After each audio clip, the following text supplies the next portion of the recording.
All right, so we are in the middle of a mimer that we began 2 weeks ago, which was our first time doing it. And Leah actually said, Bashkacha Pratis, she had just like learned it from her grandfather. So I thought that was really cool. And we both somehow picked the same mimer. That means something's in the air about this mimer. So let us quickly recap and move on. So this is from Shabbos Parshas Biha'alosicha. Yes, we are in Chukas, but yeah. And it's based on the opening words of the Haftarah, Roni, Visimchi, Tsion. Rejoice. Rejoice, Tsion. And we opened up by questioning this, and we really based this off of a mimer of the Alter Rebbe on Chanukah, not on Parshas Biha'alosicha, but on Chanukah, Biha'alosicha and Chanukah, obviously a connection, where there the Haftarah is also Roni, Visimchi, Tsion. And the Alter Rebbe questions, what does this have to do anything with Chanukah? We understand why this is the Haftarah. This Navi is selected because this Navi is the vision of the Golden Menorah. Chanukah, Golden Menorah, makes sense. But what does Roni Visimchi Tsion have to do with anything? And the Alter Rebbe answered, because Roni Visimchi Tsion. And Tsion is the Jews in Golus, when they're in a state of exile. Oh, so Chanukah was exile in Israel. There's a state of Golus. So therefore, we're opening up, we're setting the stage of this Chanukah saga with Roni Visimchi Tsion. So that's what we learned from the Alter Rebbe Chanukah mimer. Applying that here, because of course we remember and know everything, or we're on the Rebbe's coattails, who does?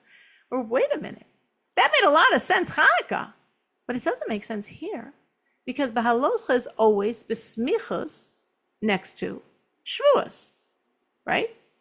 Bamidbar is always the Shabbos right before Shavuos. So Bamidbar nasa Biha'alosicha. Biha'alosicha is basically right after Shavuos. Shavuos is not about Golus. Shavuos is when we became God's people. Shavuos is when we became free. En lecha ben chayrin, right? We became free people when we got the Torah. That's not a state of Golus. That's a state of Geula. It's a state of redemption. So the answer that justified Chanukah's Haftarah makes us question what is going on here. Why, besmichus, next to Shavuos, do we have the Haftarah, which is emphasizing the state of Golus?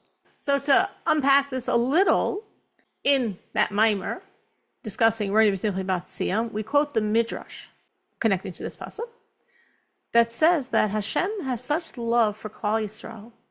He loves us so much, he calls us his daughter.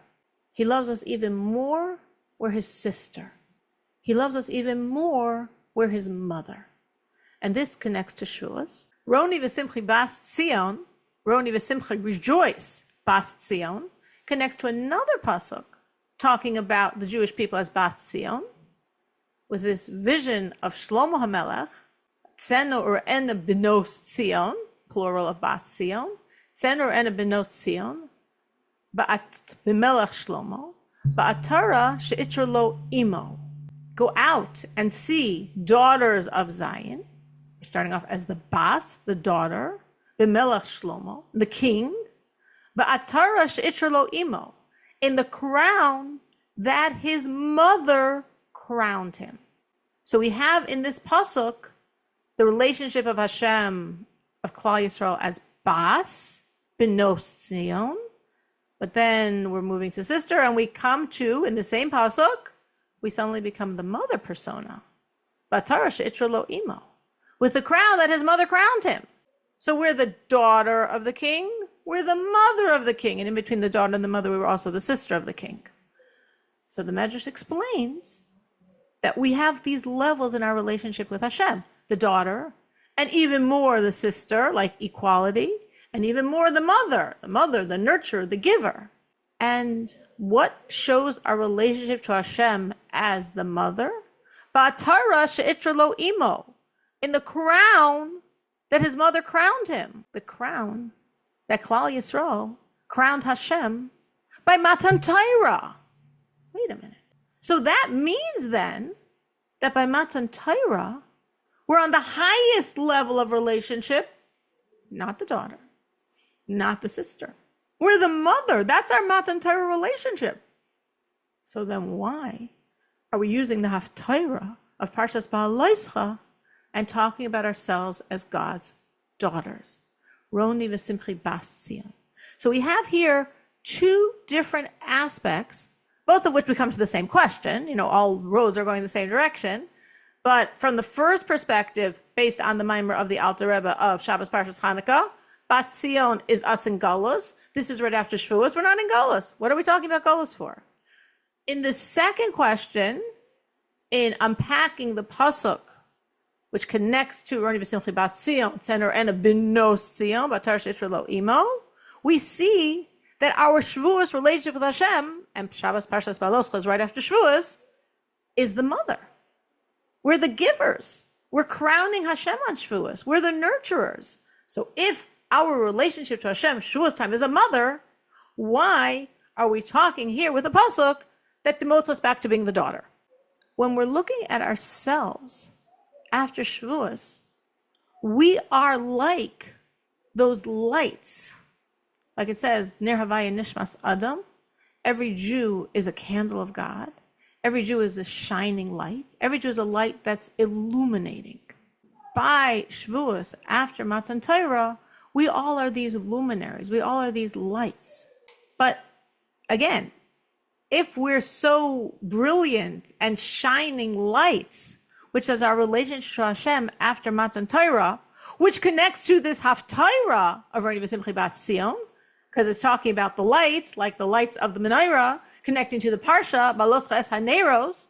So we do see this connection, but then again, why are we using this pasuk? Skip the pasuk. Start later in the Haftarah.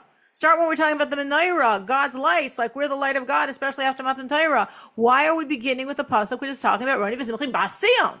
Galus, daughter, when we're not Galus, and we're already the mother at this point in our relationship to Hashem. So those were the questions. That is what we did so far. And if you remember nothing, it's fine. I just highlighted it all. So now let's continue. So what we're going to begin to do, before we answer any more questions, of course, is unpack a little more this idea of our relationship to Hashem.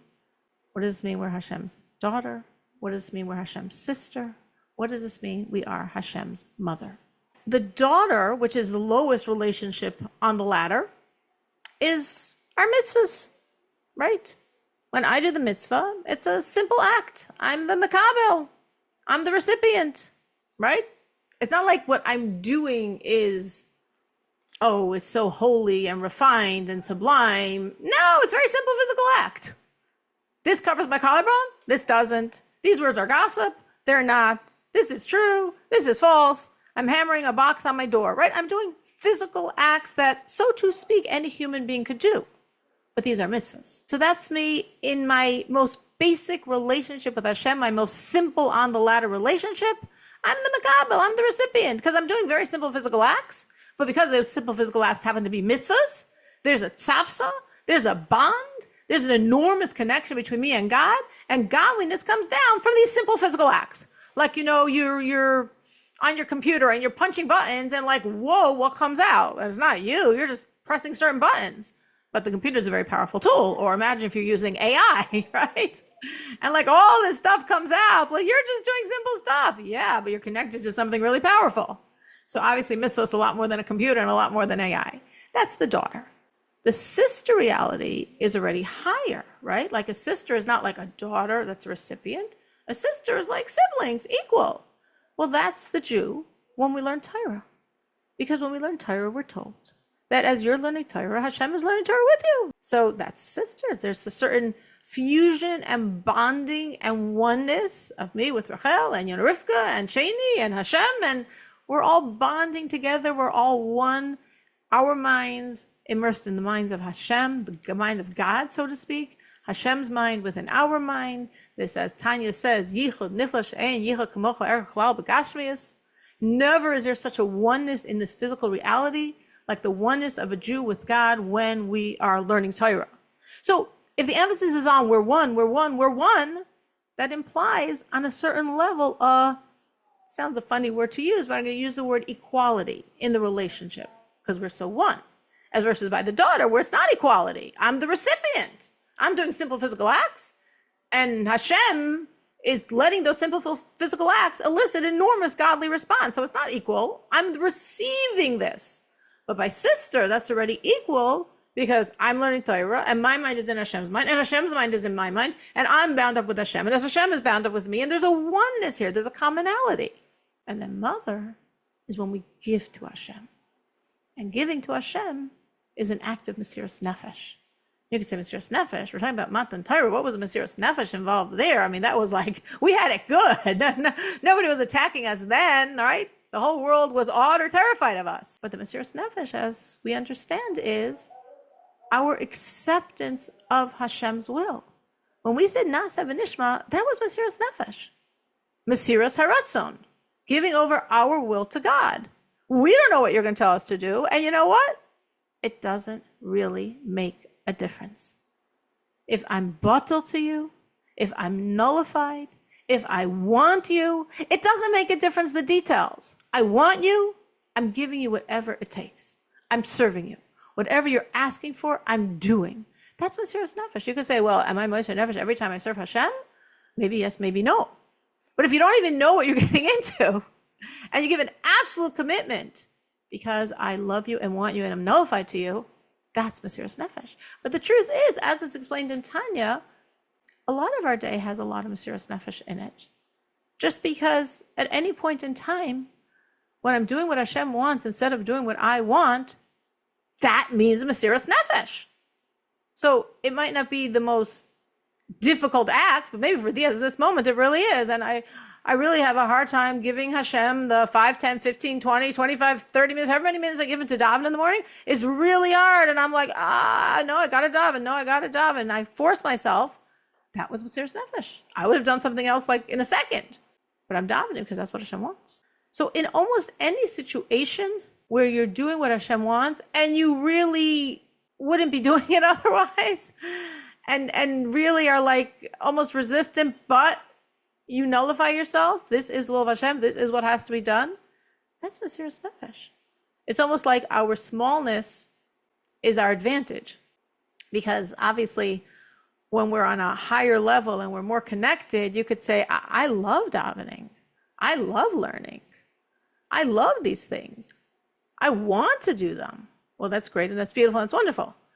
But if you're not feeling it, so you're a little bit lower on the totem pole, and it's hard for you and you're struggling, but you do it anyway because you know you must, this is the will of Hashem and you're doing it, you are literally being Meiser Nefesh. You are putting aside your will to do Hashem's. So our smallness has a lot of greatness in it. And that's us as the mother. Because when we're being Meiser Nefesh, we are truly giving to Hashem. So the Mesiras Nefesh comes from the bittul, as expressed by Matan Torah. Where is there this bittul and Mesiras Nefesh by Matan Torah? Na'aseh v'nishma. And it's expressed in our daily life when we put Hashem first when it's a struggle. So Hadass just asked, isn't that true of every mitzvah? I mean, every mitzvah in a sense that is Mesiras Nefesh. So in a sense, but it sort of more depends on the you factor. Meaning, if you love Shabbos, I love Shabbos. Oh my gosh, it's just such a great day. Thank you, Hashem, for giving us the gift of Shabbos, right? So it's not as much Mesiras Nefesh for me to keep Shabbos, because I really crave it. I'm counting down from Motzei Shabbos. I crave it. Now, of course, it's like Chassidus speaks of the difference of being Hashem's child and Hashem's slave. And we need both relationships with Hashem. So when I'm in sync with Hashem, and what Hashem wants is what I want, that's really beautiful. That's a relationship of love. That's Hashem's child. And when I am not in sync and don't want to do this, but I'm doing this because it's the will of Hashem, and I'm putting aside my will for Hashem's will, that's really great. I'm His Eved. I'm His slave. I'm His servant. I'm His soldier. I'm nullified for Him. I'm putting aside me for Him. So if something is difficult for you, it's Mesiras Nefesh. If something is natural for you and you love it, that's not the same Mesiras Nefesh, but it has other qualities. So then would we say that the bas is the tzaddik? Because I said, it's a very logical question, because I said there's the daughter, and then the mother, and then the daughter, the sister, the mother. And I said, when you serve Hashem with love and you're in sync with Hashem, you're Hashem's child. right? Banu atem l'Hashem Elokeichem. And we know the tzaddik is called the child of Hashem, right? In such a way because he's so close, like he hasn't left his father's reality. He's so connected. So when we're looking at the slave versus the child, then the tzaddik definitely is both. Not that he's resistant, but he has the complete nullification of the slave and the complete love and in sync of the child. But if we put it in the concept of this ladder of the bas, it's interesting. It's not the ben, it's the bas. The bas as the recipient, right? Like the feminine element is the recipient element, malchus. So as the bas, no, I wouldn't look at the tzaddik there on the ladder because that's the lowest rung of the ladder. That's the rung of the simple mitzvahs that I'm just the recipient of the energy. Not that what I'm doing is commensurate with the energy. Not that what I'm doing is creating that energy. I'm doing very simple physical acts. But again, it's like you press certain buttons on your phone or tap on your computer, and what comes out is not because of you, it's not because that you press those right buttons, but because of the wiring of the computer that's way beyond what you're understanding. So I'm doing these very simple physical acts, and the godliness that comes out isn't because I'm doing something so great. It's because of the wiring of God that this mitzvah elicits such a response that's so not commensurate with the action. So of course, a tzaddik is also doing mitzvahs. So like all of us has that bas relationship, but that wouldn't be how I would associate the tzaddik. We would think higher levels. Anyone else? Any other questions on this? I'm thinking, you said that the mother, crowned Hashem at Matan Torah, right? Mm-hmm. So if we didn't crown him, then he wouldn't be our God. Is that right? Absolutely. That was part of the process because Nasav and Nishma is what allowed Matan Torah to be, and those were the crowns we gave him. Absolutely. So, so then we also need to crown the Rebbe Melech HaMashiach, don't we? Interesting. Well, yeah. I mean, you're right for the same reason. Ein melech below am. A king is only a king when he has a people. So for Hashem to be our melech, we had to coronate him. And the coronation of Matan Torah was our bittul, our nullification, our nasav and nishma, our mesiras nefesh. So you're making a very interesting and I believe accurate connection that this in general is saying how in Jewish thought one becomes a king is by the coronation of the people, right? The king is dependent on the people. And our bittul and mesiras nefesh, crowning Hashem by Matan Torah, accepting and coronating Hashem every year on Rosh Hashanah, coronating, accepting Rebbe, absolutely. Of course, that connects to the whole concept of Yechiel Melech, expression that was used at the coronation of the kings. That was a declaration that the people would say by the coronation of the kings of David, Yechiel Melech. So Yechiel Melech is expressing that bittul. So what we want to understand now is, going back to one of our three original points, we're by Matan Torah. Biha'alosicha is right after Matan Torah. Biha'alosicha, we're the mother. Matan Torah, we're the mother. We're the crowner of Hashem. We're the coronator of Hashem with our bittul, mesiras nefesh, and nasav and nishma. So why in Haftarah are we looking at ourselves and demoting ourselves to being the daughter? That was the question, and that's the question the Rebbe is going to focus on now. And I just thought it was just, I don't know, to me it was just very fascinating and beautiful, this concept, as the Rebbe is explaining, that there's a tremendous mile in being the mother, but guess what? From another perspective, there's such a power in being the daughter.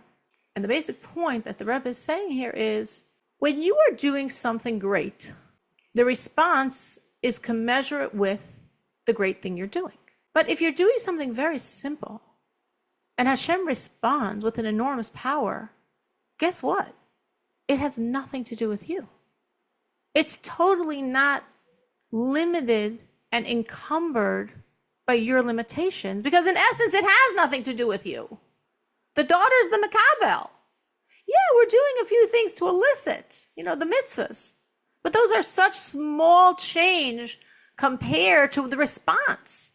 What Hashem's doing is much, much, much bigger than is appropriate for my physical actions of a mitzvah. I'm not saying my avas Hashem and yiras Hashem, my higher level aspects like my davening. I'm saying the most simple, common physical mitzvah Hashem responds to. Did I create that response? No way. Hashem allows himself to respond like that when we do like this. I think I always think of this mashal because it's from my reality of when I was a child and my smart grandmother who wanted her grandchildren in those days, yes, believe it or not, we wrote letters, to write letters to her. So every time we would write a letter, she would send a letter back and she would always put money in the letter back. $5. That was a lot of money for a child, especially then. You could buy more things with $5 then than you can buy now. It's a lot more. So it was like, wow, this is meaningful. So my letter elicited the $5. Did my letter create $5? If I sold my letter on the market, would I have gotten $5? No. It was how the system worked. I'm pressing the right buttons. I'm sending my grandmother a letter, and she's giving me something that's not commensurate with what I'm doing. Like the concept of Yagatu Matzasa.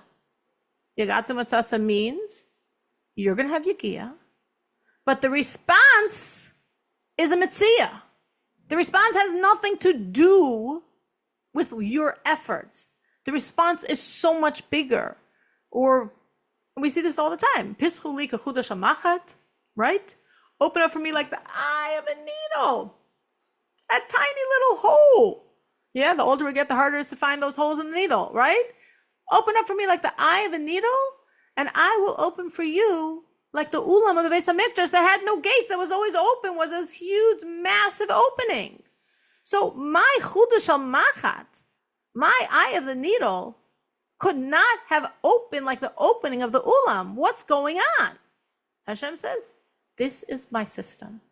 All I'm asking is an eye of the needle. And I will respond with the opening of the ulam. That's how it works. Has anyone experienced this? Has anyone had a situation where they sincerely turned, but the response they got was like so much bigger, trying to change a certain midah, or draw down a certain bracha, or you did a certain mitzvah and the response you saw, you're trying to come close to Hashem, and then it happened so quickly. Has anyone experienced this? Because really all of us should have experienced this. Anyone can remember? Every day. Every day. Every day. Every day. Definitely. That you see that unpack that a little. As much as you want to share. I'm sure it happens every day, but it does. No, it does. I just sometimes like, you push yourself to do something that's a little hard for you, and then like, wow, like what Hashem gives you back is just like, whoa. You can't believe it. You can't believe that. Like, wow, I can't believe that I just elicited that unbelievable kindness from you with my little mischievous nefesh did that. But it, like you're saying, it didn't really. It's just that I pressed the right, I pressed the right button. Yeah. You exactly. Exactly. No, 100%. We all should be able to say absolutely yes. Like, guys, if you're thinking, I don't know what she's talking about, all it means is your eyes are closed. It doesn't mean it doesn't happen. It doesn't mean there's no way in your 20, 30, 40, 50, 60, 70 years on this world you have not experienced this multiple times. So Adas said she feels this sometimes when she davens, that she's davening, not the greatest davening, not that anyone would say it was a stellar job, and boom, Hashem responds. And like, what? Why did he respond like that when this was the type of davening I even gave him? But Hashem responds. I see this. Like Yana Rivka said, I see this all the time. I see this also in avodah. Like, you want to work on yourself. You want to change something. Well, we know change is hard. Okay, but you really got to change. Like, come on, lady, you got to change. Getting older, you got to change. And then when you work on yourself, and the response, either the response meaning Hashem does things to help the change, he also contributes to the process, or the success or the accomplishment, it's like so much faster than it should be. It's so much easier than it should be. I can think so many times where I'm like about to take on achlats and I'm like, no, that's too hard. That's too difficult. I can't do that. And then I just like push a little, and then it wasn't hard at all. It was like so easy. It was like such a no big deal. Well, obviously it was a big deal. I mean, I'm not crazy that I think it's difficult, but again, pischuli kechuda shel machat. You're opening like your little eye of the needle, And Hashem's response is nothing to do with you. Hashem's response is so big. It's so huge. And definitely, like in Rivka Hadass is saying, when we turn to Hashem and we daven, we ask, or as Rivka is saying, we add for a very deliberate designated goal. We need this, we're giving you this, but this doesn't create that. But guess what? Hashem says, it does. It doesn't. But my response doesn't have to be commensurate with your efforts. So this is very real in our lives. All of us should see this. If you're not seeing it, open your eyes and start looking for it. It's how Hashem works with us all the time. So, from a certain perspective, my simple relationship with Hashem has a power my more sophisticated or higher level relationship doesn't have. Because in my higher level relationship, well, I'm sitting down and learning with Hashem Torah. So what's happening is commensurate to what I'm doing because I'm doing something high and spiritual. I'm being moiser nefesh, the ultimate self-sacrifice. Well, that's very high and holy and spiritual, and that's creating a certain response. But when I'm doing the mitzvah, it's such a simple act. That act is not creating the response. Hashem allows the mitzvahs to give us a flow of energy that has nothing to do with what we created.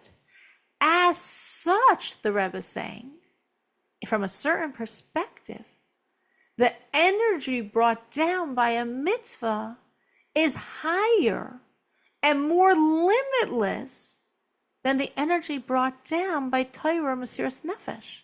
Because since Torah Mesiras Nefesh are higher, more spiritual things, they're high enough that the response is as per what I'm doing. But since the mitzvah is not, the response isn't about me. The response isn't limited to me. So from that perspective, the response is much, much bigger. I think this is an amazing point the Rebbe is telling us, because we could look at ourselves sometimes, I mean, maybe nobody here, but we could look at ourselves sometimes and feel small, feel tired, feel busy, and feel small. And we know Hasidus, and we know Avas Hashem and Yiras Hashem, and we know the value of learning Hasidus, and Bittul, we know all these things, and they're all great. And right now, we're just not doing them, maybe, because we're, whatever, the litany of reasons why. The Rebbe is saying, you know what, sometimes in your smallness is your greatness, right? We say, in the place where you find Hashem's, right? In the place of Hashem's greatness is his humility in contracting himself, in making himself so small that he's responding to us in our smallness. So from a certain perspective, the smallness is bringing down far more than us in our higher spaces. Now that doesn't mean, so why bother learning Torah? So why bother being batal? So why bother being Meister Nefesh? Of course not. It's all valuable. It's all meaningful. It all has tremendous, tremendous import. But even in our smallness, when we're just the Bas Tsion, when we're so small and our relationship is just like I'm the baby, sparrow, just feed me. I'm opening up my mouth, fill it. I'm so small, I'm so little, I can just barely pull out of myself to do these mitzvahs for you. And that's like me at my max capacity. Guess what? Because you're so small, the response could be so, so, so huge. So I think it's a beautiful thing for us to remember in terms of sometimes ourselves and sometimes when we're talking with other people, to really know that there's a lot of greatness in our smallness. Leah, were you going to add something? Yeah, I've been thinking lately about the Ibishter's humility. And I know that human humility, even Meisher bin Anav Michal Adam, his humility is that if someone else was given my kaichais, they would do a better job than me, right? And that's what we all think, right? Like, there's such an emphasis in Chassidus on Hashem's humility. And I just wonder, like, what the train of thought is over there. Like, he is the ultimate of greatness. So where is any humility even justified? That's a great question. When we think about Hashem, we're not going along the lines of Moshe's, if someone else had my powers, they'd do a better job. Hashem's not thinking, if someone else was God, they'd be a better God. Oh, I'm really humbled by that thought. Generally, as we look at Hashem with the trait of anivus, the anivus of Hashem is his tzimtzum, meaning that Hashem is mitzamtzem himself, that Hashem constricts himself for us, for there to be a world, for there to be a zulas, for there to be an other, for there to be a Jew. Hashem makes himself so small. He's so constricted, squeezing himself in, so to speak, to make space for our reality. That's the anivus of Hashem. That's what we mean by Hashem's anivus, his tzimtzum. So if we were looking at it in ourselves, that trait of anivus is really by us, our bittul. That's our tzimtzum of self, right? In other words, when you use the word anivus and you're thinking of it like, naturally I have a lot of ego, but I have to squash my ego. So therefore I'm going to tell myself a line that will convince me that I don't deserve to have such a great ego.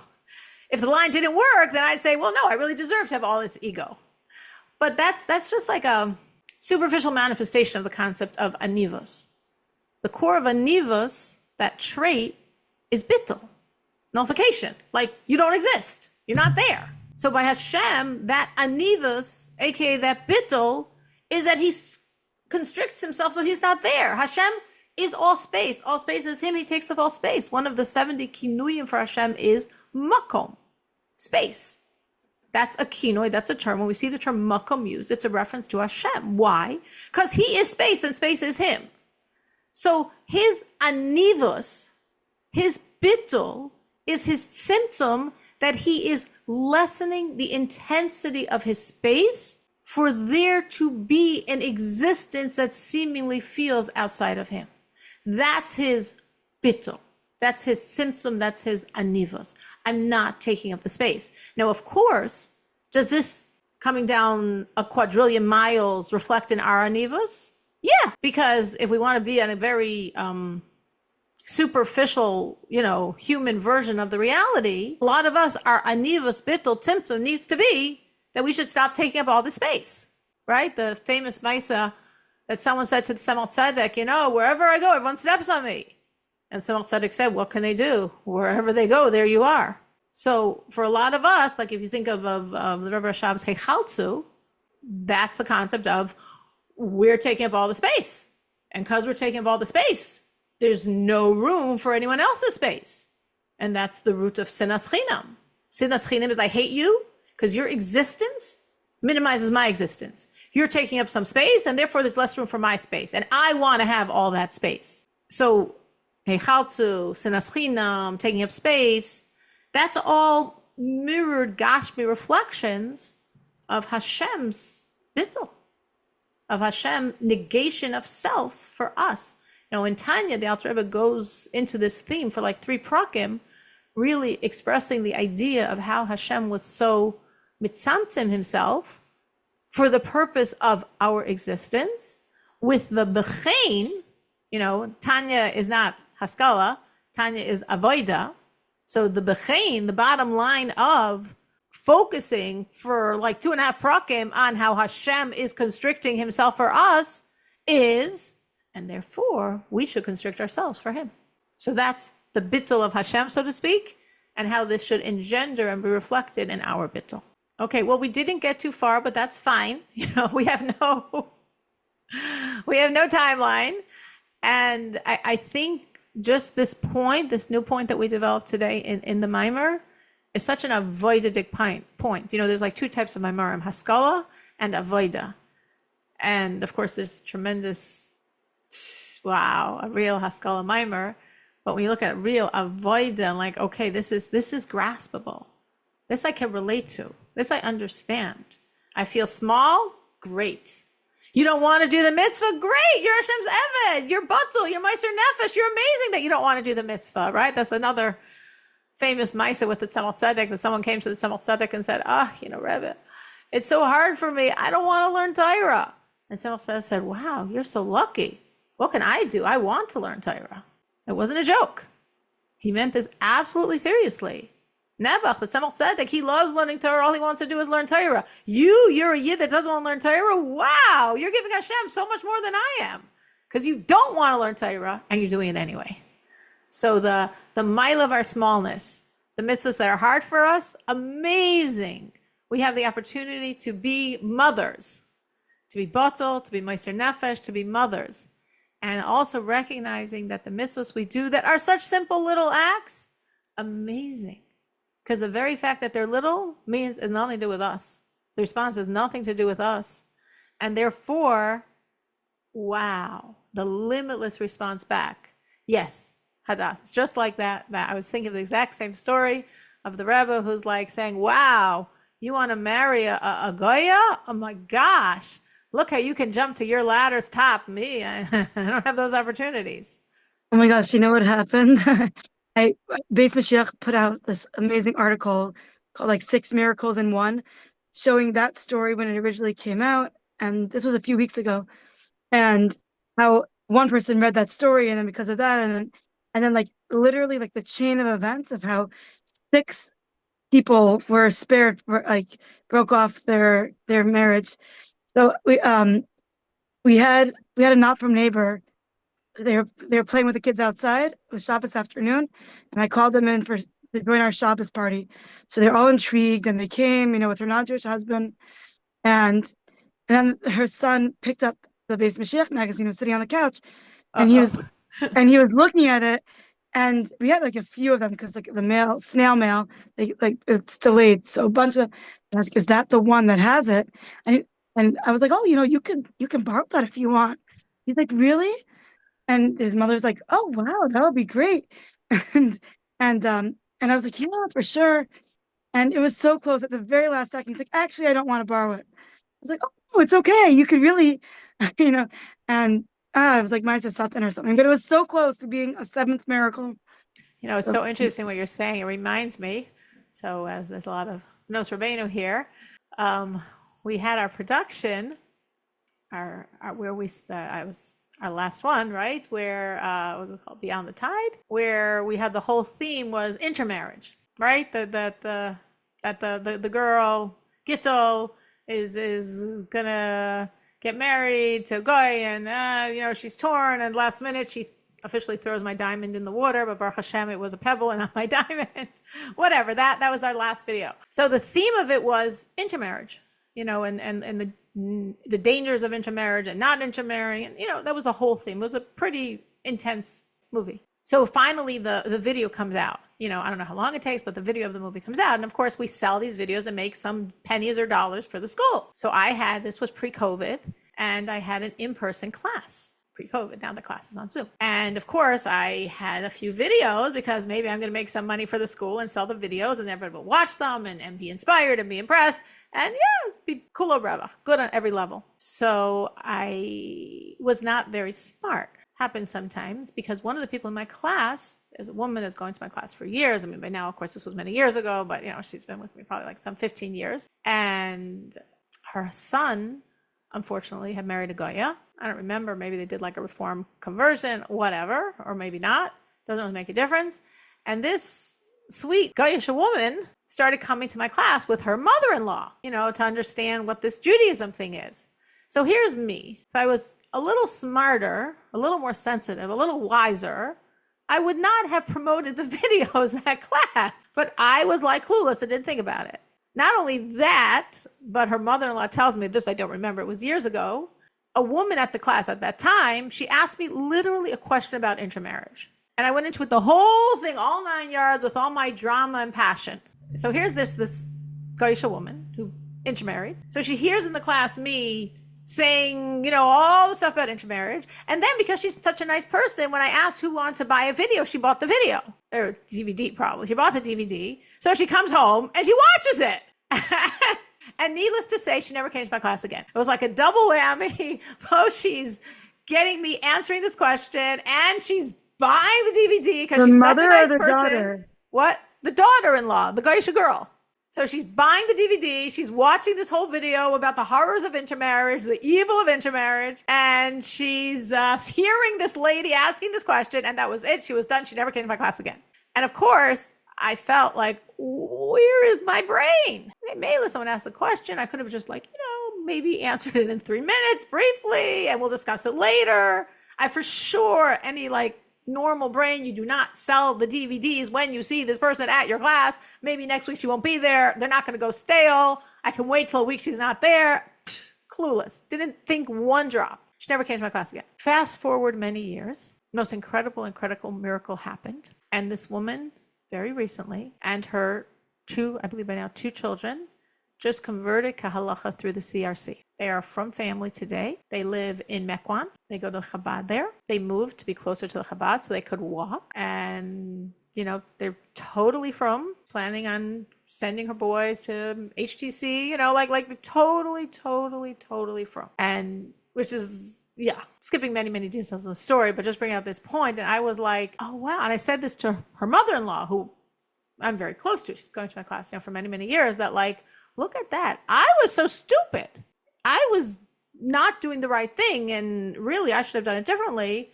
But what I was doing was really like Hashem made my brain block, so to speak, because I said to her mother-in-law, look what happened. She got this real jolt of, hello, like it's like a slap, a really hard slap. You think you're being so sweet and you're coming to my classes and it's all going to be good. No, we don't accept you. And this is garbage. And there's no such thing as intermarriage. And there's no such thing as marriage here. And you're a goy and he's a yid and the two don't connect and blah, blah, blah, blah, blah, blah, blah. She got this hard slap. So of course her response was, get me out of here. I'm not interested in you. But she heard something. And because she is obviously the Gershonist Gayer, because there's that sensitivity inside of her to godliness, over time it germinated. It wasn't the next day, it wasn't the next year, but it germinated in her resolve to convert kahalacha. I did wrong, but Hashem, he's running the show, and he did right. Like everything we remember, everything we forget is all from Hashem. Right. We can blame Hashem on all our mistakes. You're the one making the mistakes. I would do it right, but you wanted me to make a mistake.